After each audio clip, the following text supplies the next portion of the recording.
Hi friends, Susmita লাইফস্টাইলে সবাইকে স্বাগত। চলে এসেছি অনেক দিন পরে আমি একটা ভিডিও নিয়ে, আর এটা হচ্ছে রান্নার ভিডিও। দেখো আমি রান্না করছি, এখানে হচ্ছে আলু দিয়ে পাকাল মাছের তরকারি, আর এই যে একটা বড়া বানাবো। তো এটা আমি নিজের মন থেকে বানালাম। একটাই তরকারি হয়েছিল, ভাবছিলাম যে আর কি একটা বানানো যায়। তো মটর ডাল ছিল, ওটা ভিজিয়ে রেখেছিলাম কিছুক্ষণ, ওটা শিলনোড়ায় পিষে নিয়েছি। আর এখানটা দেখো কাঁচা লঙ্কা 4টে বেটে নিয়েছি, ওগুলো সব দিয়ে দিলাম একসাথে। আর এখন একটা পেঁয়াজ কেটে নেব। একটা পেঁয়াজ পুরোটা দেবো না, পেঁয়াজটা অনেকটাই বড়, বেশি হয়ে যাবে পুরোটা দিলে। তো হাফ কেটে নেব, তো হাফ কেটে নিয়েছি আর হাফ রেখে দিলাম। তো অর্ধেকটা কেটে নিয়েছি, আর এটা কুচি কুচি করে কাটবো। দেখো এইভাবে আমি কেটে নিয়েছি। আর একটা কাঁচা লঙ্কাও কুচিয়ে নিয়েছি, তোমরা চাইলে শুকনো লঙ্কা দিতে পারো, আমি এই কাঁচা লঙ্কা দিয়েই করছি। তো এর মধ্যে এখন দিয়ে দেবো হচ্ছে হলুদ দেবো আর নুন দিয়ে দেবো, দিয়ে এটা ভালো করে মাখিয়ে নেব। তোমরা চাইলে অবশ্যই এটা বাটিতে ট্রাই করতে পারো, আশা করছি ভালো লাগবে।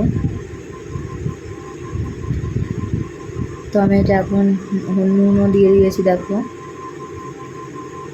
এখন এটা ভালো করে মাখিয়ে নেব। এই যে আমার মাখানো হয়ে গেছে, আর কড়াইতে তেল দিয়ে দিয়েছি, তেলও গরম হয়ে গেছে। এবার বড়াটা ভাজা শুরু করব।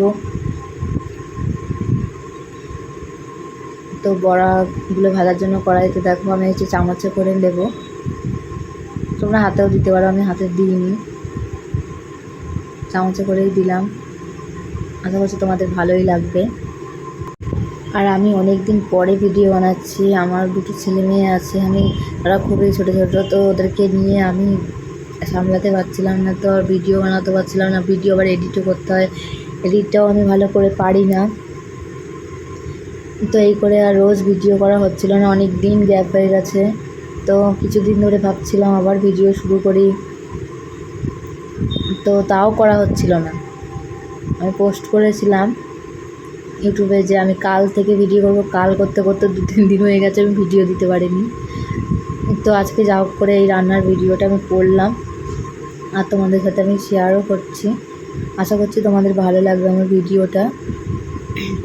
আর যদি ভালো লেগে থাকে আমার চ্যানেলটাকে একটু সাবস্ক্রাইব করো, লাইক অ্যান্ড শেয়ার করো, আর আমার পাশে থেকে একটু সাপোর্ট করো। তো রান্না করতে করতে আমার বর চলে এসেছিলো, তাকে খেতে দিতে হবে।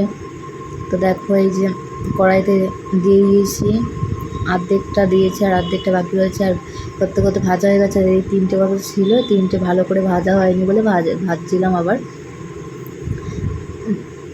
তো দেখো এরকম করে হয়েছে ভাজাটা, আর কিছুটা বাকি রয়েছে, এগুলো এখন ভেজে নেব। তো এই 3টে এখন তুলে নেব, তুলে নিয়ে আবার এই যে কটা বাটির যেটুকুনি বাকিটিতে ছিল সেটুকুনি ভেজে নিয়েছি। এবার আমি থালা নিয়ে নিয়েছি, থালায় ভাত বেড়ে দিলাম আমার বরকে, এবার খেতে দিয়ে দেবো। আর ভিডিওটা আমি এখানেই শেষ করব। আশা করছি তোমাদের ভালো লেগেছে। টাটা।